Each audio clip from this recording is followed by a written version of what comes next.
आलेले आहेत आणि त्यांच्यासोबत दत्तात्रय भुजबळ छायाचित्रकार आहेत, हे देखील आपल्या विद्यालयात उपस्थित आहेत.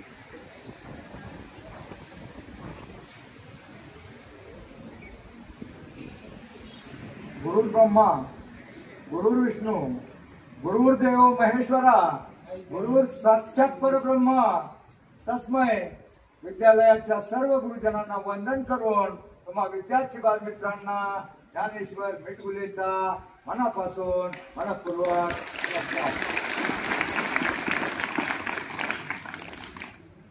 मित्रांनो, आपल्या भारताच्या समुद्र किनाऱ्यावर त्रिवेंद्रम नावाचं बेट आहे पलीकडं. त्या त्रिवेंद्रम मध्ये आपले अणुसंशोधन केंद्र आहे. त्या केंद्राचे प्रमुख समुद्र किनाऱ्यावर सकाळच्या वेळी स्नान संध्या करून समुद्र किनाऱ्यावर एक चादर टाकून बसले होते. चादर टाकून बसले असताना एक कोणता तरी ग्रंथ भगवद्गीता वगैरे वाचत होते.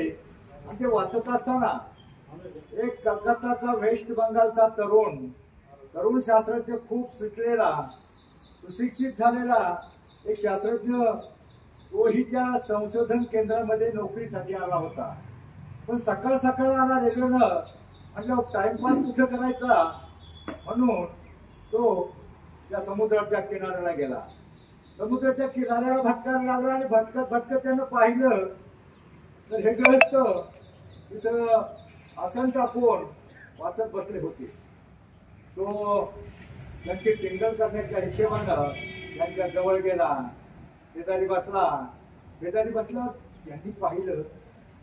पाहिलं तो तरुण त्यांना म्हणतोय, अहो तुमच्यासाठी बरेच लोक रिकाम टेकली लोक इथे टाइमपास करत असतात, काहीतरी डोकं घालून बसलेले असतात, ध्यान करत असतात. आपल्या देशाला याची गरज नाही, आपल्या देशाला श्रमाची गरज आहे. प्रत्येक एक ना मिनिट देशाच्या श्रमशक्तीसाठी काळजी घालायला पाहिजे, काहीतरी केलं पाहिजे चांगलं. तुम्ही उघड टाइमपास करत बसता. या वृद्धग्रस्तानं वयस्करग्रस्तानं त्याला काम म्हणजे थोडे त्यांनी त्यांचं जे वाचन होतं कोणत्यामध्ये वाचून घेतलं आणि आपलं उठले आणि आपलं जे आसन आहे बसलेलं आसन त्यांनी हातामध्ये घेतलं, त्याची घडी घातली आणि त्याची घडी घालत असताना 4-5 कमांडो धावत जवळ आले आणि एक सरकारी गाडी, एक लाल दिव्याची गाडी समोर आली. ड्रायव्हर खाली उतरला, ड्रायव्हरनं दरवाजा उघडला, सॅल्यूट केला आणि मग त्या तरुणानं पाहिलं इतर कोणीतरी ग्रस्त दिसतात. त्याला पश्चाताप झाला. तुम्हाला सर मला माफ करा, मी तुम्हाला उगाच काहीतरी बोललो. ठीक आहे, काय हरकत नाही, तुमची तरुण पिढी आहे, तुम्हाला कल्पना नसते, तुम्हाला मोठ्यांचा आदर करायची सवय नसते, आपली भारतीय संस्कृती तुम्ही विसरून जाता आणि मग काहीतरी बोलतात. ठीक आहे. मग त्या ग्रहस्थाला त्या मुलाला त्या ग्रहस्थाने नाव विचारलं. तो म्हणला, मी कलकत्ताचा बॅनर्जी, माझं खूप शिक्षण झालं आणि संशोधन केंद्रामध्ये इथं माझी आता मी संशोधन करण्यासाठी अप्रेंटिसशिप करण्यासाठी या ठिकाणी आलोय. मग त्या तरुणानं त्यांचं नाव विचारलं. त्यांनी सांगितलं, तू ज्या अनुसंशोधन केंद्रामध्ये संशोधन करण्यासाठी शिकण्यासाठी आलेला आहे त्या केंद्राचा मी प्रमुख आहे, साराभाई नवरोजी माझं नाव. आणि तू म्हटला ना, तुम्ही लोक उगाच आपलं काहीतरी करत बसता, उगाच काहीतरी टाइमपास करता. तर मित्रा, हा टाइमपास नाही, ही मनशांती आहे. आपल्या भारतीय संस्कृती आपल्या डोक्यात घेतली पाहिजे म्हणून मी भगवद्गीता वाचत होतो. तुला ही टाइमपास वाटतो, परंतु मित्रा हा टाइमपास नाही. प्रत्येकाला आपल्या भारतीय संस्कृतीचा अनुभव पाहिजे. ती भगवद्गीता तिला अखंड जगाला ज्ञान दिलं. भगवद्गीता म्हणजे फक्त अर्जुनाला श्रीकृष्णानं सांगितलेलं तत्वज्ञान नाही, त्याच्या सगळ्यांना प्रत्येकाला शिकण्यासारखं असलं. तुमच्या घरी शेतकरी असाल तर कोणाच्या घरी गाय आहे का? नाही कोणाच्याच घरी सध्या. बघा, घरी गाय धुत असताना गायला पाना फुटण्यासाठी पहिला आपला मालक तिथं वासरू सोडतो. वासरांना हुंदक्या दिल्यावर त्या गायला पाना फुटतो. पाना फुटल्याच्या नंतर तो मग बरं दूध काढतो. त्या मागच्या 5-7 मध्ये माझ्या लाईनमध्ये आपण त्यांना ऐकू येते का? सगळ्यांना ऐकू येते का? येते? थोडा आवाज बरोबर लाईट नाही का? लाईट नाहीच काय? बरं बरं ठीक आहे. मला वाटलं आवाजच कमी आहे काय. ठीक आहे. मी काय सांगत होतो बघा आता काय जी भगवद्गीता आहे ती भगवद्गीता काही प्रत्येक भक्त अर्जुनाला सांगण्यासाठी नाही, ती प्रत्येकाला, ती तुमच्यातल्या प्रत्येकाला, जगातल्या प्रत्येक मानव जातीतल्या प्रत्येक मानवाला त्याचं तत्वज्ञान लागू आहे. बघा वासरू आपण सोडलं, वासरू सोडल्यानंतर ते हुंक देतं आणि मग गायला पाना फुटतो. गायला पाना फुटल्याच्या नंतर तो शेतकरी ते वासरू आखडून घेतो, त्याच्या कोंडीला बांधतो आणि मग तो दूध काढतो. मग तो जे दूध काढतो ते दूध अख्ख्या गावाला वाटतो, अख्ख्या गावाला दूध वाटतो. म्हणजे तसंच भगवद्गीतेचं तत्वज्ञान श्रीकृष्णानं फक्त अर्जुनाला सांगितलं नाही तर ते सगळ्या जगाला उपयोगी आहे. म्हणून नवीन पिढीनं, जुन्या पिढीची बघा ते शास्त्रज्ञ म्हणजे ताराभाई नौरोजी इंदिरा गांधींच्या काळामध्ये भारतातल्या 9 अनुसंधान केंद्राचे संशोधन केंद्राचे ते प्रमुख होते आणि ते प्रमुख सकाळच्या वेळी शांतपणे ग्रंथ वाचत होते. याचं कारण ग्रंथामध्ये वाचल्यामुळं त्यांचं डोकं शांत होतं, एकाग्र होतं, बुद्धी स्थिर होते. बघा तुमच्या गावामध्ये हरिपाठ होतो, हरिपाठ होतो का? हरिपाठाला किती जण जातात सांगा? मी हरिपाठ देणार आहे. ज्या मुलाला 2 अभंग पाठ करायचे त्याला मी हरिपाठ देणार आहे. हरिपाठामध्ये काय असतं? हरिपाठामध्ये बघा 10-12 माणसं जरा ताट बसा, जरा सगळ्यांनी ताट बसा. कुणी म्हातारा असेल ना तुमच्यातलं त्यांनी फक्त वाकून बसा. अरे कारण काय तुमच्या पिढीचं काय झालंय? तुम्हाला वाटतं अरे काय वारकरी उगाच टाइमपास करून जातात, मंदिरामध्ये उगाच भजन चालेलं असतं, टाळ फुटतात, हे हरिपाठवाले उगाच हरिमुखी म्हणत असतात. अहो देव आहे का नाही असा तुम्हाला प्रश्न पडतो. मला सांगा देव आहे का नाही? आहे का देव? आहे? काय म्हणतात नाही. आता तुमच्या ज्याला नाही असं वाटत असेल त्याच्यासाठी सांगतो. मुलांनो लाईट आहे का नाही? लाईट लाईट आहे का? आहे ना? मग ती दिसते का? वायर मधून जे वायरी मधून लाईट येते. आता बघा या वायर मधून लाईट नाही म्हणून आवाज येत नाही. ती लाईट वायर मध्ये, त्या वायरीमध्ये लाईट दिसत नाही पण ती लाईट आहे. मला सांगा कोरोना होता का? कोरोना होता का? तुमच्याकडे होता का नव्हता? कोरोना होता. मला सांगा कोरोना होता, कोरोनाचा जंतू कोणी पाहिलाय का? पाहिलाय का? कोरोना होता ना. मला सांगा हवा आहे ना? आहे का नाही? जे आपल्याला जगवते, श्वासोश्वासाशिवाय आपण जगू शकत नाही ती हवा आहे का नाही? आहे ना. मग हवा आहे, लाईट आहे, कोरोनाचा जंतू होता, मग देव का नाही? देव आहे का नाही? आहे ना. ये तो सच है कि भगवान है मगर फिर भी अनजान है, घर घर में रूप माँ बाप का उनमें ही असली पहचान है. त्या विधात्याने सृष्टी बनवली. सृष्टी बनवल्याच्या नंतर पशु पक्षी किडे मुंगे झाडं वनराई सगळी बनवली आणि सगळी बनवल्याच्या नंतर एक सुंदर कलाकृती बनवली. त्या कलाकृतीचं नाव आपल्यातलं सगळं कला कौशल्य वापरून एक सुंदर कलाकृती बनवली. त्या कलाकृतीचं नाव माणूस. आणि देवानं माणसाला बनवलं पण तोच माणूस देवाला मानत नाही. मला सांगा देवानं किती आपल्या देशामध्ये 1,46,00,000 माणसं बनवली. मग यातली 2 माणसं सारखी आहेत का? 2 माणसाचा चेहरा सारखा आहे का? वेगवेगळा बनवला. कुणी बनवला? आता सगळ्या मशीन मध्ये सगळं सारखं प्रोडक्शन झालं असतं, कुणी कुणाला ओळखलं नसतं, अख्खा गोंधळ झाला असता. म्हणून हे देवानं बनवलंय, देवाला आपण मानत नाही. असंच आमच्या वारकऱ्यांची टिंगल करण्यासाठी 2-3 वर्षापूर्वी आम्ही यवतला तुकाराम महाराजांच्या दिंडीमध्ये तेव्हाच नाही आलो होतो, आमची गाडी पंक्चर झाली. गाडी पंक्चर झाली का हवा गेली आम्हाला काही कळलं नाही. आम्ही म्हटलं हवा चेक करावा, टायरवाल्याकडे गेलो. टायर पंक्चर काढणाऱ्या दुकानदाराकडे गेलो. तो दुकानदार जरा तरुण होता. त्याला आमच्या वारकऱ्याचे आणि देवाची चेष्टा करण्याचा मूड आला. तुम्हाला का हो, तुम्ही वारकरी उगा टाइमपास करता, विहिरीवर तुमच्या वाया घालवता, शेतात काम करायचं, काहीतरी करायचं आणि मग तिकडे पंढरपूरला जाता. तुम्हाला तिथं देव भेटतो का? देव आहे का तिथं? मी म्हटलं तुला काय वाटतं नाही का? तो म्हटला माझा देवावर विश्वास नाही. बरोबर, ठीक. त्याला म्हटलं तिकडं देव नाही असं तुला वाटतं? मला सांग, हवा हवा सगळीकडे आहे ना? हवा सगळीकडे आहे का नाही? तो म्हणला आहे. मग आम्ही तुझ्याकडे का हवा भरायला आलो? तर तुझ्याकडे प्रेशर आहे, तुझ्याकडे प्रेशर आहे हवेचं, त्यामुळे ती हवा आमच्या टायर मध्ये बसते. तसं त्या पंढरपूरला गेल्यावर तिथं विठ्ठलाचं प्रेशर आहे. तिथल्या काळजाचा दर्शन घेतला ना, आमच्या वारकऱ्याला जी ऊर्जा मिळते, ताकद मिळते.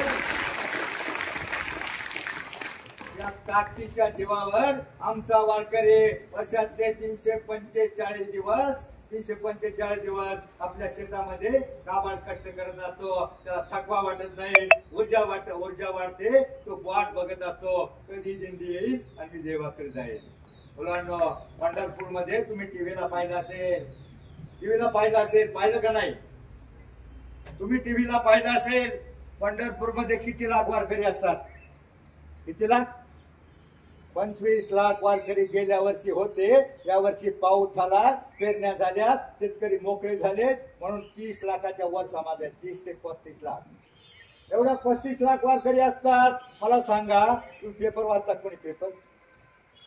जर कोणी पेपर वाचत असेल तर पेपरला रोज बातम्या येतात. लहान लहान मुलींना चॉकलेटची आमिष दिली जातात, फसवल्या जातात, त्यांचा खून केला जातो. मोठ्या मुलींना मोबाईलची आमिष दिली जातात आणि त्यांना पळवून नेलं जातं. अशा बातम्या टीव्हीला येतात किंवा पेपरला येतात का नाही? रोज बातम्या असतात टीव्हीला. लहान मुलांचा, महिलेचा विनयभंग. पण तुम्ही त्या 20 दिवसामध्ये, आमच्या दिल्लीच्या 20 ते 25 दिवसामध्ये तुम्ही अशी पेपरला एखादी बातमी वाचली का? एखाद्या वारकऱ्यानं एखाद्या महिलेचा विनयभंग केलाय अशी एखादी बातमी वाचली का? कोणी टीव्हीला पाहिली का? होत नाही. कारण तिथं प्रत्येक जण माऊली असते, प्रत्येक जण आई असते, प्रत्येक जण आपली बहीण असते. संतांची शिकवण आहे, करणारी अवघी आई आपली आईप्रमाणे आपले आई बाप. तिथं प्रत्येक मोठा माणूस लहान माणसाला पाया पडत असतो, माऊली माऊली म्हणत असतो. तिथं पहिलं, आता सगळी सरकारनं सोय केली, यंदा महिलांसाठी आंघोळीला बनवलंय. पण पहिल्या आमच्या महिला कुठेतरी बादली घेऊन किंवा नळाखाली उघड्या अंगाने राहायच्या. आमच्या वारकऱ्यांच्या नजरेला त्या महिलेला जरी उघडी बघितली तरी तिच्यामध्ये त्याची आई दिसत होती. कारण ती आई आहे, बहीण आहे. फक्त त्या नजरेनं आपण, ती नजर तयार होती ती फक्त संतांच्या विचारानं आणि देवावर विश्वास ठेवल्यावर. कारण बघा, पंढरपूरला गेल्या वर्षी 25 लाख वारकरी होते, 30-35 असतील. तुम्ही टीव्ही मध्ये पंढरपूरचा सोहळा पाहिला का नाही? टीव्ही मध्ये गर्दी पाहिली बघा.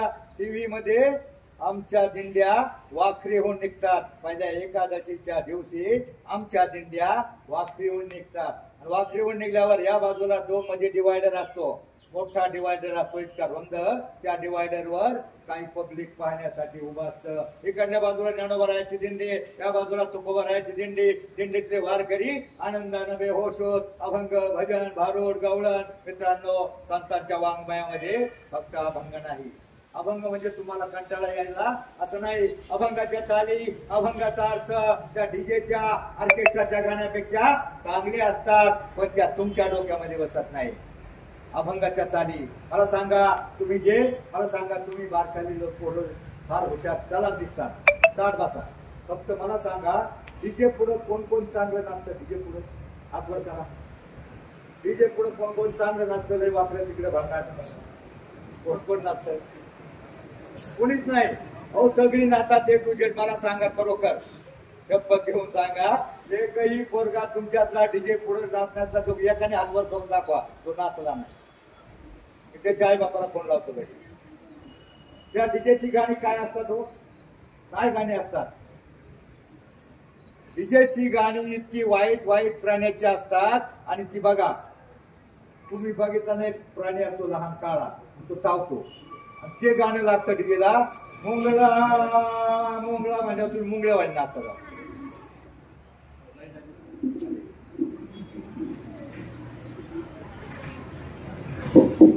किंवा काला कावळा काठ खायला, मुंगळा कावळा, अशा वाईट वाईट प्राण्यांची गाणी असतात. तिथे जाऊन तुम्ही आपलं दिवस असला तर मागं हात असा पुसता आणि तिथे जाऊन इतकं वाकडं तिकडं नाचता.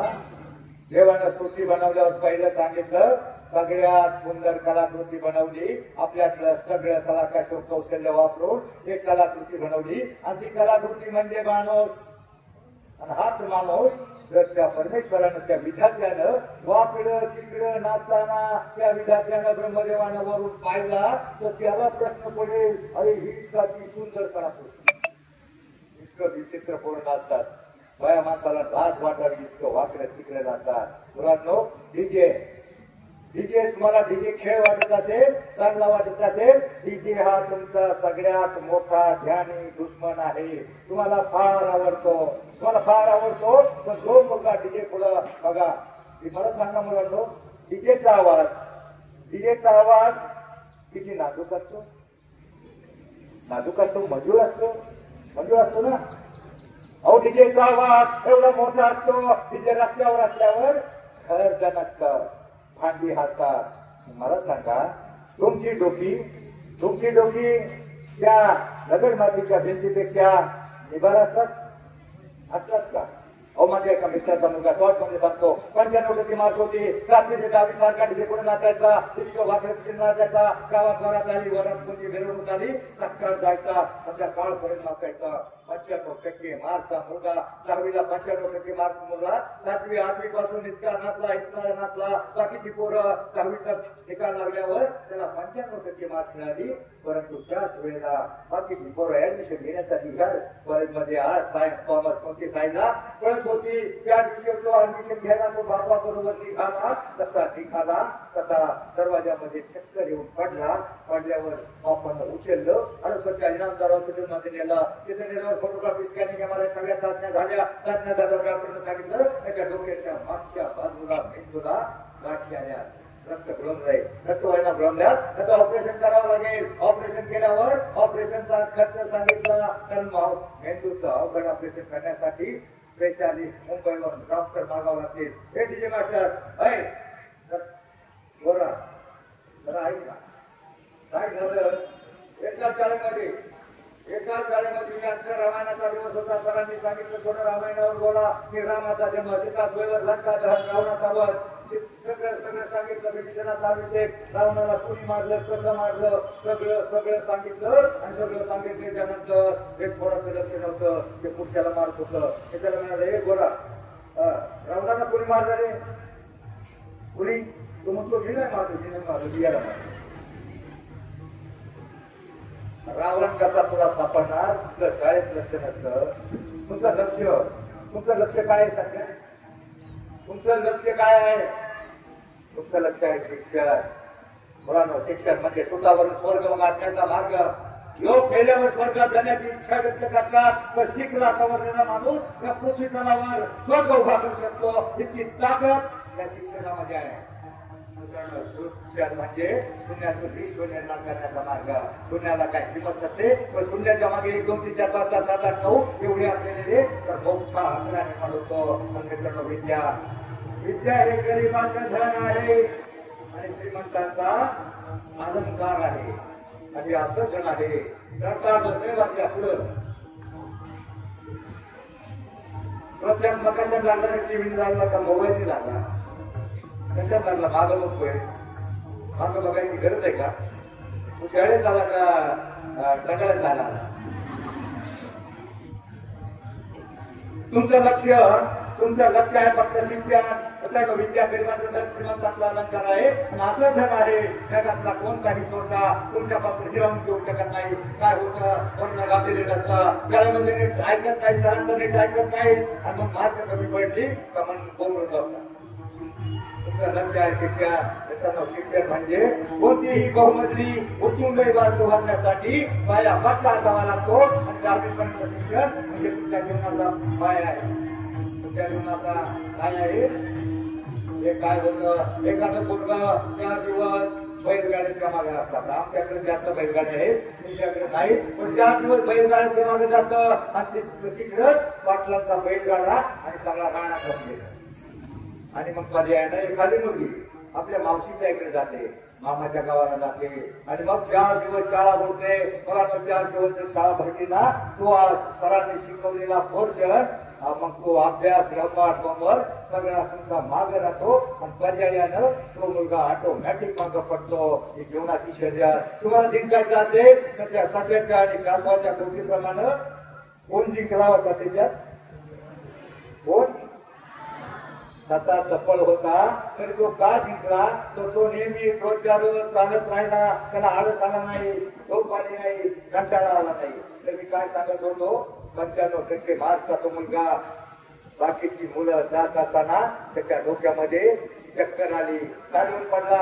डॉक्टरकडे सगळ्या तपासण्या केल्या. डॉक्टरने सांगितलं त्याचं ऑपरेशन करावं लागेल, मुंबई स्पेशालिस्ट डॉक्टर मागावा लागेल आणि त्या डॉक्टरचा सगळा ऑपरेशनचा एकूण खर्च सांगितला 15 ते 20 लाख रुपये.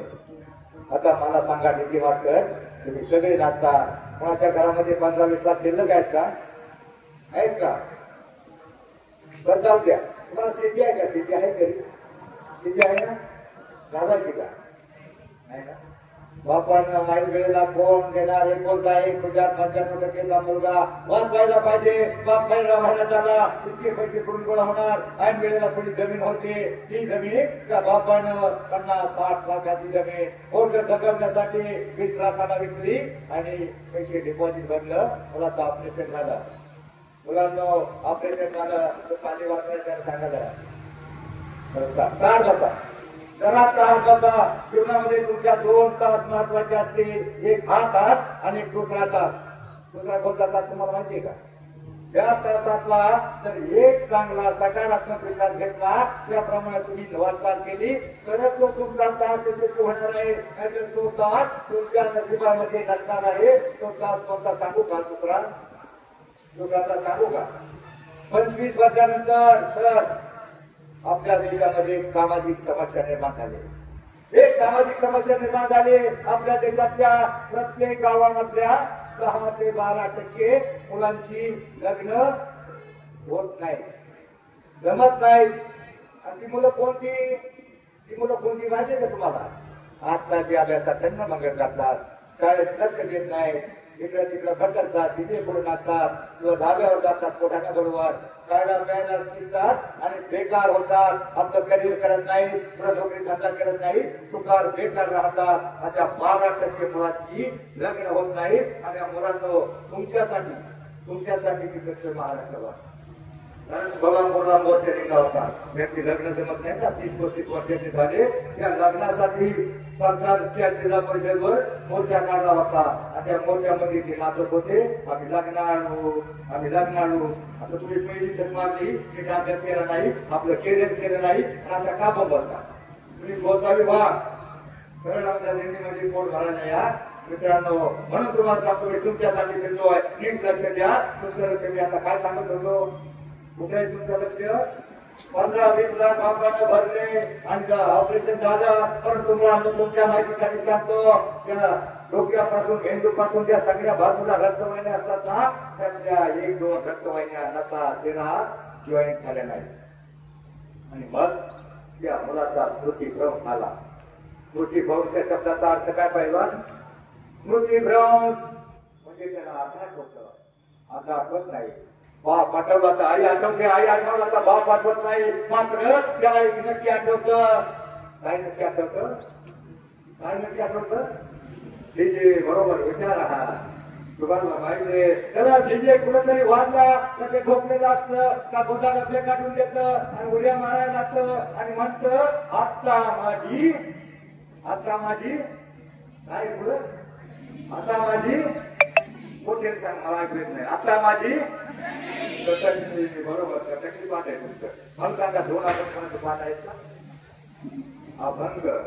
मुलांनो, अभंग अभंग या शब्दाचा अर्थ असा आहे, त्याच्या आयुष्यामध्ये एक दोन अभंग पाठ असतील, एकाच भागण्याचा जगण्याचा प्रयत्न केला, त्याचं जीवन कधी भंग होणार नाही, हे हरिपाठ देणार आहे. 2 अभंग पाठ करणार महिन्यामध्ये, त्याला हरिपाठामध्ये 38 नंबरचा अभंग आहे. अवघाची संसार सुखाचा करीनं, आनंदी घडण्यात केली होतं. त्याचा अर्थ काय होतो? अवघाची संसार म्हणजे जगाचा संसार म्हटलंय, फक्त स्वतःचा संसार नाही, मम्मी पप्पा गुटी गुटी अवघाचा संसार नाही, अख्ख्या जगाचा संसार सुखाचा करेल. आणि आनंदी घडण्यात केली लोक म्हणजे घरातले 3 लोक नाही, स्वर्ग मृत्यू पाताळ सगळीकडे आनंद निर्माण करेल. अभंगाच्या एक आचरणाचा अर्थ एवढा मोठा असतो. अच्छा, तुम्हाला पसायदान म्हटलं का? पसायदान, हे पसायदान कशातले माहितीये का तुम्हाला? कशातले? ज्ञानेश्वरी मधल्या 1792 ते 1802 नंबरच्या ओव्यामध्ये ते पसायदान आहे. एका पसायदानातल्या 12 ओळीमध्ये कितीतरी तत्वज्ञान आहे. अख्ख्या ज्ञानेश्वरीमध्ये किती असेल, पण ज्ञानेश्वरी गीता गाथा भागवत तुम्ही आता उच्चारणार नाही, तुम्हाला तो वेळ नाही. अध्यात्माचा आहे, परंतु एक छोटासा हरिपाठ असतो, एक छोटासा हरिपाठ असतो.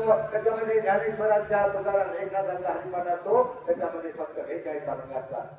त्या 42 मधला 38 नंबरचा अभंग, एक अभंगाचा एक अर्थ जर लक्षात घेतला तर तुमच्यातला प्रत्येक जण मोठा होऊ शकतो. ती सटकली आणि पिटकली आणि त्या डीजेच्या गाण्याने, काय डीजेचं गाणं किती वर्ष टिकतं? ऑर्केस्ट्रा डीजे सिनेमाचं गाणं एकच वर्ष येतं, 1 वर्ष फेमस होता, दुसऱ्या वर्षी दिसतं का? वर्षा डीजेचं गाणं दरवर्षी दिसतं का? पुढल्या वर्षी 8 वर्षापूर्वी गाणं आलं होतं. कोणतं गाणं होतं ते? एका बाईच्या नावावर होतं. त्या बाईच्या घरापुढे जाऊन मोठमोठ्या दुकानदारांनी इतका ठिकाणा केला, तिच्या नावाने ती बोंबाबोंब केली. ती बाई बाहेर निघायची का गीतावरती आणि ते गाणं परत दिसलं नाही. काय बाईचं नाव होतं त्या? जनाबाई, मीराबाई, मुक्ताबाई, बहिणाबाई, हा शांताबाई.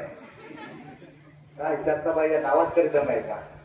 अहो, बहिणाबाई, मीराबाई, मुक्ताबाई यांचं भजन कविता मास्टर डिग्री पर्यंत तुम्हाला अभ्यासाला असतात. तर मी आता सांगत होतो त्याचा स्मृती भाऊ झाला आणि ते पोरग 95% हुशार पोरग आजही तिच्याला पडून आहे. मी सरांना वाटलं त्याचा नंबर देतो, तुम्ही संपर्क करा. त्याने दुश्मन आहे तुमचा डीजे, टीव्ही, मोबाईल, तुमचा शिक्षणाचा टाईम या टीव्ही मध्ये घालू नका. काय टीव्ही मध्ये मालिका असतात, त्या बाईची चौकशी करायची आणि त्या बाईनं मॅडम जरा ऐका, मी तुमच्यासाठी आलो. काय झाले त्यांना? काय मला काय म्हणतो? एक प्रश्न विचारतो. छत्रपती शिवरायांच्या दोन्ही मुलांची आणि सुनांची नावं काय? त्या पुढे एक बक्षीस देणारे पुस्तक आहे, त्याला पुस्तक बक्षीस देणार आहे. त्याच्या नावाने पुस्तक शाळेमध्ये असेल आणि त्याला हरिपाठ देणार आहे. कोणाला माहिती आहे का? नाही. बघा, दुसरा प्रश्न विचारतो. डॉक्टर बाबासाहेब आंबेडकर यांनी भारताची घटना लिहिली. डॉक्टर बाबासाहेब आंबेडकर आणि क्रांतिज्योती साहेब फुले यांनी मुलींना शिक्षणाची संधी उपलब्ध केली आणि विद्येचं महत्व सांगताना विद्येविना मती गेली, मतीविना नीती गेली, नीतीविना वित्त गेले, वित्ताविना सूत्र घडले, अवघे अनर्थ त्या अविद्येने झाले. ते विद्येचे जनक महात्मा ज्योतिबा फुले, डॉक्टर बाबासाहेब आंबेडकर यांच्या मानस पुत्राचं नाव काय? यांच्या मुलाचं नाव काय? नाही मॅडम, काय शिकवतात तुम्ही यांना? बरं, तुम्ही तुमच्या आवडीचा प्रश्न जाऊ द्या. तुमच्या आवडीचा एक प्रश्न आहे, ते पुस्तक मला शाळेत घेऊनच जायचंय. पुस्तक मला शाळेमध्ये घेऊनच जायचंय. 2 पुस्तक आहेत, क्रांतिभूमी, त्याच्यात प्रत्येक समाजसेवकाची, शिवरायांची, संभाजी महाराजांचा लेख आहे. ते तुम्हाला निबंध देण्यासाठी किंवा भाषण करण्यासाठी उपयोगाला येईल. दुसरं पुस्तक आहे 33 कोटी देव. म्हणजे 33 कोटी देव कोणते आहेत माहिती का तुम्हाला? 33 कोटी देवांची नावं सांगू शकाल? आपल्या देशाच्या 146 कोटी जनतेपैकी 33 कोटी जिथे जाते जिवंत हसते खेळते देव आहे. आणि देव कोणते आहेत माहिती तुम्हाला? माहित नाही? माहित आहे तुम्हाला. बघा, ना रावळी, ना देवळी, ना कोणत्या देव विद्या मंदिरात साक्षात 33 कोटी देवा. 146 कोटी जनतेपैकी 33 कोटी देव कोणते आहेत? बालवाडीपासून अंगणवाडीपासून मास्टर डिग्री पर्यंत ते निष्पाप, निरपेक्ष, सात्विक, हे मिळून तिथे तुम्ही विद्यार्थी आहात ना, तुम्हीच खरे देव आहात आणि तुमच्यातलं देव पण टिकवण्यासाठी, जगवण्यासाठी, जागवण्यासाठी आमच्या सत्य मिळवणाऱ्या जिल्ह्यातर्फे हा छोटासा प्रयत्न आहे.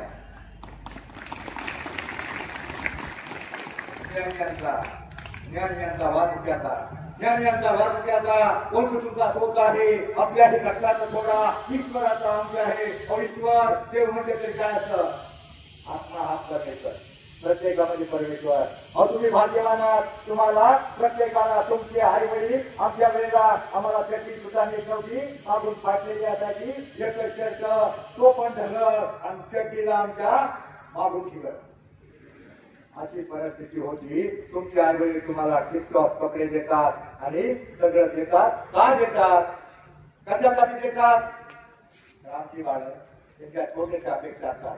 फक्त छोट्याशा अपेक्षा असतात. आमची बाळ शाळेत जातील, शिकतील, लक्ष देऊन ऐकतील, शिकतील, सवरतील, अभ्यास गृहपाठ होणं सगळं वेळेवर करतील, शिकतील, सवरतील, चांगला मोठा माणूस बनतील, साहेब बनतील आणि आमच्या म्हातारपणाची काळजी बनतील. छोट्याच्या अपेक्षा आहे तुमच्या आईवडिलांच्या. तुमच्या आईवडिलांना कुठं भगतसिंगासारखं फासावर द्यायचं नाही, तुम्हाला कुठं बाबूशेठ गिरू सारखं बलिदान द्यायचं नाही, किंवा काशी सारखा आपला जीव द्यायचा नाही. तुम्हाला फक्त शिकवून सवरून मोठं व्हायचंय. माणूस फक्त दोनच प्रकारे मोठा होऊ शकतो, एक शिकवून, दुसरं सवरून म्हणजे सवरून. सकारात्मक अंदाजे जेवढे शब्द सत्य, सदाचार, संयम, सुविचार प्रत्येक संतांच्या विचारामध्ये माणसाचं जीवन बदलण्याचं सामर्थ्य असतं. एक चांगला विचार घेऊन जगण्याचा, वागण्याचा प्रयत्न केला, तुमच्यातला प्रत्येक जण मोठा होऊ शकतो. 95% मुलगा इथे पुढे जाऊन सुधारला. पुढं पाहून माझ्या नवऱ्याची बायको पाहून थोडीना अभ्यास करून दिला, नापास झाल्या आणि काय शिकणाऱ्याची आणि मोबाईल नंतर आपली पिढी बरबाद केली. 3 गुरु असतात भारताचे. 3 गुरु, पहिला गुरु आई, दुसरा गुरु शिक्षक, तिसरा गुरु आध्यात्मिक गुरु. त्या गुरुपर्यंत तुम्ही पोहोचत नाही. दुसऱ्या गुरुनं तो काय बघा शाळेत काढतो, त्रिकोण, विसर्गोण, लघुकोण सगळं शिकवलं जातो. पण जीवनाचा जगण्याचा दृष्टिकोन फक्त संस्कारामध्ये असतो. आणि आमच्या वारकरी संप्रदाय म्हणून शिकायला भेटतो. मग आयुष्यामध्ये जरा खरंच मोठं व्हायचं आहे. त्याचं जीवन कधीच भंग होणार नाही असं वाटायचं असेल, 2 अभंग पाठ करा. एक अभंग अवघाची संसार सुगंधा करीन आणि दुसरा सावता महाराजांचा अभंग आहे. सावता महाराजांचं गाव आरण रोडच्या हायवेच्या आतमध्ये आहे. पंढरपूर जवळ असतानाही ते कधीही पंढरपूरला गेले नाही. त्यांनी आपल्या शेतामध्ये काम करता करता विठ्ठल विठ्ठल जय हरी विठ्ठल भजन केलं आणि मग देव स्वतः त्यांना भेटायला आला. मुलांनो, तुम्हाला आळस आलाय का? आळस आलाय का? मग जरा माग म्हणाल का? माग अनुरणीया तो पिढा म्हणा. तुका आकाशा एवढा, तुका आकाशा बघावले. तुम्हाला कसं पाहिजे? डीजेचे चालू बरोबर. चुन्नुक टाळ वाजवी, पाटामधलं पाणी म्हणा. रान पाखरा संग गातो, तुझी विठ्ठला गाणी. विठ्ठल नामाची शाळा भरली, विठ्ठल विठ्ठल जय हरी विठ्ठल. काय बाबा? विठ्ठल विठ्ठल विठ्ठल विठ्ठल. काही जणांनी असं काय हाताला तुमच्या काय घेऊन आहे का? मोठ्याने टाळ्या वाजवा आणि जोराने विठ्ठल म्हणा. युट्यूबला जाणार त्याचा इफेक्ट सांगतो. शास्त्रीय कारण आहे. जर टाळ्या वाजवल्या आणि विठ्ठल म्हणलं तर तुम्हाला काय होणार नाही आयुष्यामध्ये मी तुम्हाला नंतर सांगतो. विठ्ठल विठ्ठल जय हरी विठ्ठल, विठ्ठल विठ्ठल विठ्ठल विठ्ठल, विठ्ठल विठ्ठल विठ्ठल विठ्ठल, विठ्ठल विठ्ठल विठ्ठल विठ्ठल, विठ्ठल विठ्ठल विठ्ठल विठ्ठल. काय काय नुसताच हात हलवला. खरोखर खरोखर ज्याला जोरात टाळ्या वाजवली त्यांनी सांगा हाताला झिंझिण्या लागल्या नाही. हाताला झिंझिण्या झाल्या म्हणजे काय झालं? तुझ्या सगळ्या रक्तवाहिन्या हातामधून त्या खाली रक्तवाहिन्या खालच्या बाजूला सगळ्या प्रवेश झाल्या. आणि दुसरं विठ्ठल विठ्ठल विठ्ठल हा शब्द उच्चारताना आपल्या आतमध्ये बघा हृदयामध्ये कंपन निर्माण होतात, हृदयाला जोर द्यावा लागतो, त्यावेळेला हृदयात नेऊन सगळ्या रक्तवाहिन्या प्रवाहित होतात आणि डोक्यापासून डोक्याच्या केसापासून पायाच्या नाकापर्यंत सगळ्या रक्तवाहिन्या प्रवाहित होतात आणि तो मुलगा फक्त 5 मिनिट विठ्ठल विठ्ठल म्हणून टाळी वाजवी त्याला आयुष्यामध्ये बीपी, शुगर, मधुमेह, रक्तदाब, चरबी, कोलेस्ट्रॉल, अटॅक हे बघा 25 वर्षाचा माणूस पटकन अटॅक येतो, करतो अटॅक, कॅन्सर, कोणताही रोग होणार, कोणताच रोग होणार नाही. कारण रक्तवाहिनी अटॅक म्हणजे काय, आपल्या शरीरातली एखादी नस, आपल्या शरीरातली एखादी नस मॅडम हो मॅडमच लक्षणाचं पोराचं बोलणार, आपल्या शरीरातली एखादी रक्तवाहिनी प्रवाहित झाली नाही, आपण आळस केला, व्यायाम केला, बसून राहिलो, आपल्या शरीराला ताण दिला नाही, कष्ट केले नाही तर अटॅक येतो. तुम्ही बघा माझा कोरोना झाला, कोरोना माहिती तुम्हाला, कोरोनामध्ये एकही शेतकरी, एकही वारकरी आणि एकही भिकारी सुद्धा गेला नाही. तिथं मग भिकाऱ्याचं कसं पाणी प्यायचं, एकही पण कोण घेते, त्यांनी कष्ट केले नाही. बघा ज्याला कष्टाची सवय नाही त्याला आपोआप चरबी सुटते, थोडा जाड होतो.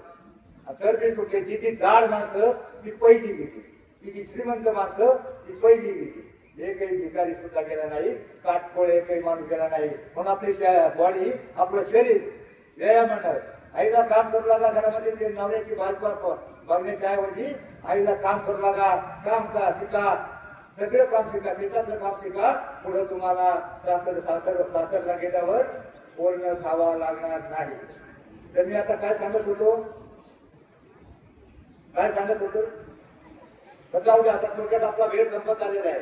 पंढरपूरला 25 ते 30 लाख वारकरी कोणी बाजूला आनंदाने नाचत बसतात, ते होत असतात. आमची ही दिंडी बघण्यासाठी, हा पंढरपूरचा सोहळा बघण्यासाठी बाहेरच्या देशातल्या 10 ते 15 अशा मॅडम, कॉलेजच्या मॅडम आणि जेंट्स लोक 15 ते 10-15 त्या हाफ चड्डीवाल्या, हाफ बनियनवाल्या मॅडम येतात.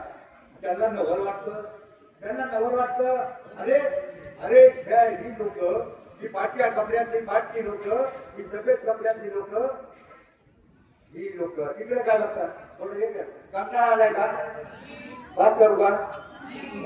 ही फाटक्या कपड्यातली लोक यांना कशाचा एवढा आनंद झालाय, त्यांना काही कळत नाही. ही लोक का नाचतात आनंदानं, विठ्ठल विठ्ठल, हे हरी विठ्ठल, माऊली माऊली. कोणी फुग्या खेळतय, कोणी बेहोश होऊन जातंय, कोणी एकावर एक उतरण तयार करतंय. एवढ्या आनंदानं ही लोक का उड्या मारून नाचतात, त्यांना काही कळत नाही. आणि मग ती कॉलेजची एक मॅडम हाफ चड्डीवाली आपल्या जोडीदाराला म्हणते, बॉयफ्रेंडला म्हणते,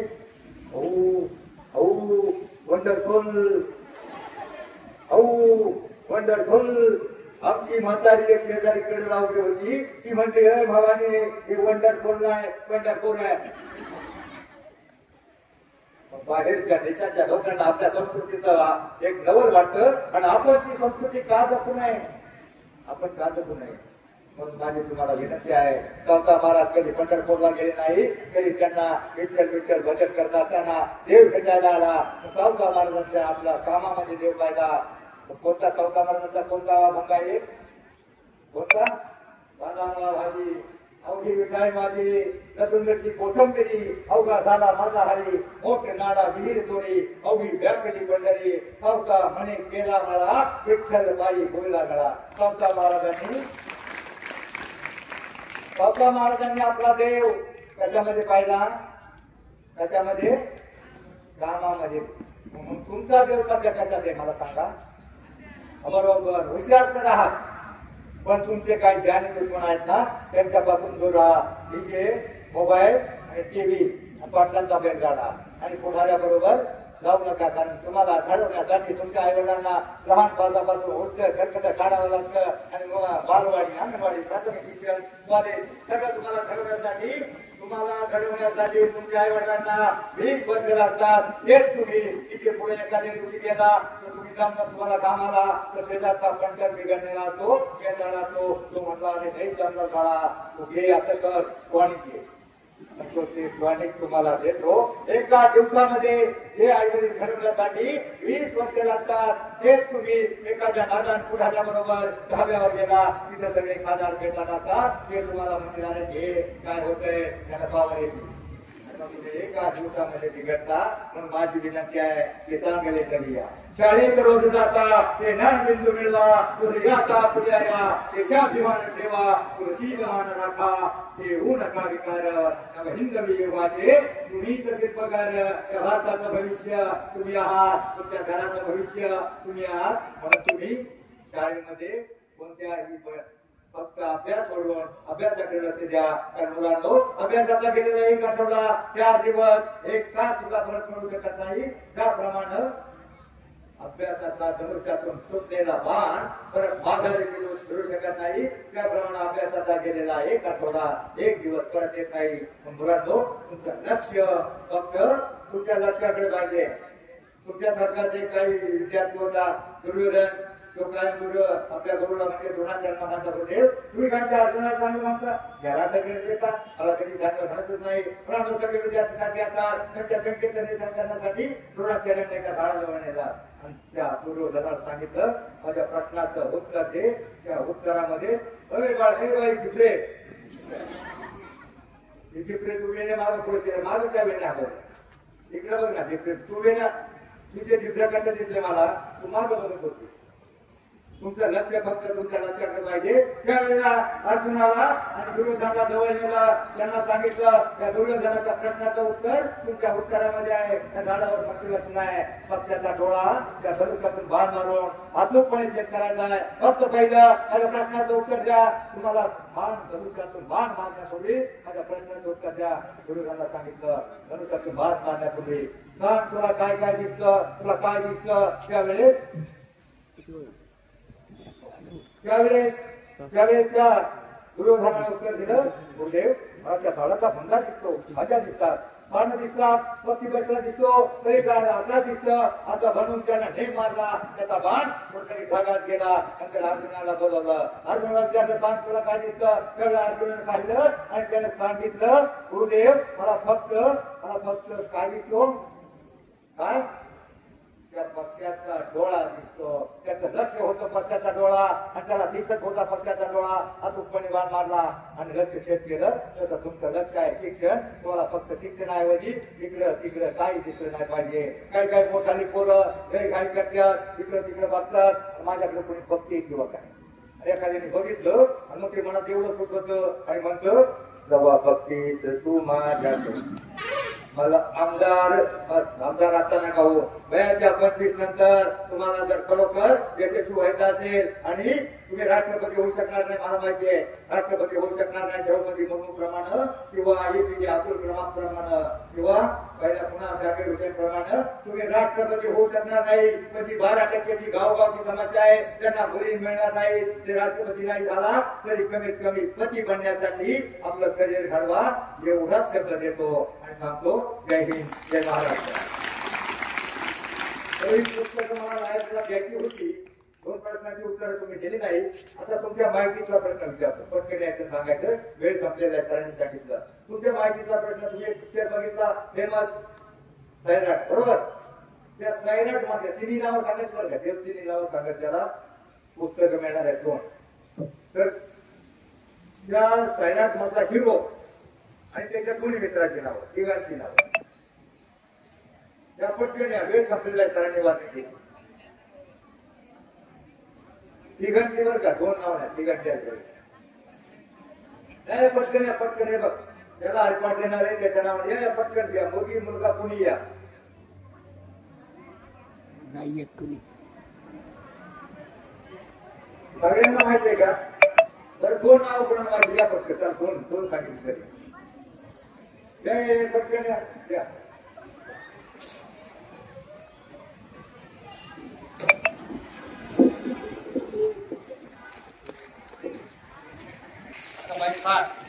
लांगडे आणि पाचशा ही माहिती असायची काही गरज आहे का. डॉक्टर बाबासाहेब आंबेडकरांच्या मुलांची नावं, छत्रपती शिवरायांच्या मुलांची आणि सुनांची नावं माहित नाहीत आणि त्या लांगड्याचं पाचशाचं आपल्याला काय बेनच राहायचे.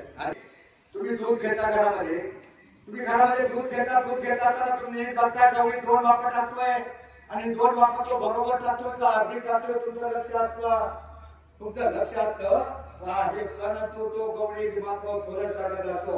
जसं तुम्ही जे शाळेत सगळं शिकवता, चांगलं शिकवता, मला कल्पना आहे, सगळं शिकवता, तुम्हाला पगाराच्या जास्त शिकवता तुम्ही, पण मॅडम तो गवळी 2 मार्क्स टाकल्याच्या नंतर थोडस सांडलं किंवा काय तर थोडस सांडलेलं असतं तर त्याला तो डबल अर्ध माप एक्स्ट्रा टाकतो आणि मग दूध घेणाऱ्याला समाधान वाटतं, अरे आज गवळ्यानं चांगलं माप दिलंय, मग हे समाधान एक्स्ट्रा अर्ध माप. मॅडम तुम्ही या मुलावर संस्कार आपले टाकायचंय, छत्रपती शिवराय आणि संतांच्या विचारावर आपला समाज जिवंत आहे. संस्काराचा भाग या पिढीवर चालला नाही तर तुम्हाला आणि आम्हाला म्हातारपणाला टाकता येणार नाही. माझी विनंती आहे, या घेऊन नका. धन्यवाद.